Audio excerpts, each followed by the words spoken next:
अस्सलाम वालेकुम दोस्तों एक दफ़ा का जिक्र है कि एक आदमी के हाथ काफ़ी ज़्यादा रकम लगी। उसको छुपाने के लिए उसने अपने घर में गड्ढा खोदा और सारी रकम उसमें दफना दी और सोचा कि जब ज़रूरत पड़ेगी वो आदमी यहाँ से ये रकम निकाल लेगा और ये इस तरह महफूज भी रहेगी। और काफ़ी दिन गुजर गए। एक दिन उसको पैसों की अशद ज़रूरत पड़ी तो उसने सोचा कि जो रकम मैंने दफनाई थी आज वो निकाल लूं। पर उसको एक मुश्किल का सामना था। वो ये कि उसको याद नहीं आ रहा था कि घर के किस कोने में उसने रकम दफनाई थी। उसने दिमाग पर बड़ा जोर डाला।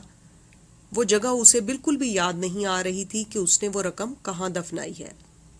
वो इसी परेशानी में एक इमाम साहब के पास पहुंचा और उन्हें अपना मसला बयान किया कि उसने अपने घर में ख़ास मकाम पर रकम दफनाई थी, पर अब वो जगह उसको याद नहीं आ रहा कि उसने कहाँ दफनाई थी। पर अब पूरे घर को खोदना बड़ी मुशक्क़त का काम है। उसने कहा कि इमाम साहब मुझे कोई ऐसा तरीका या अमल बताएं जिससे मेरी रकम मुझे मिल जाए और मेरा ये मसला हल हो जाए। उसकी बात सुनकर इमाम साहब ने कहा, भाई ये कोई शरई मसला तो नहीं है जो मैं आपको इसका हल बता दूं। लेकिन उस आदमी ने इमाम साहब से बड़ा इसरार किया कि प्लीज़ मुझे कोई तो हल बताएं। फिर इमाम साहब ने कहा कि एक तरीका है जिससे तुम्हें इस मसले का हल मिल जाएगा।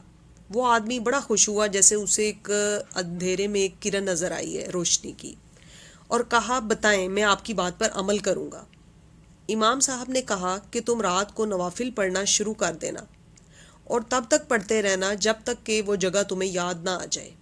उस आदमी ने कहा जी ठीक है। वो घर गया। जैसे ही रात हुई उसने वज़ू किया, मुसल्ला बिछाया और नवाफिल पढ़ने लगा।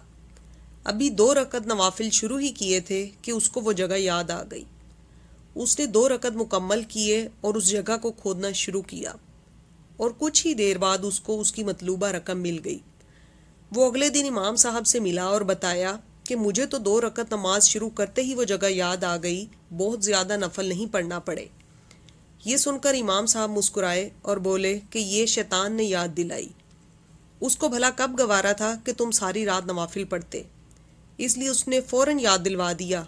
मगर तुम शुक्राने के तौर पर 2 या 4 नफल और पढ़ लेते ताकि शैतान को इससे तकलीफ़ होती।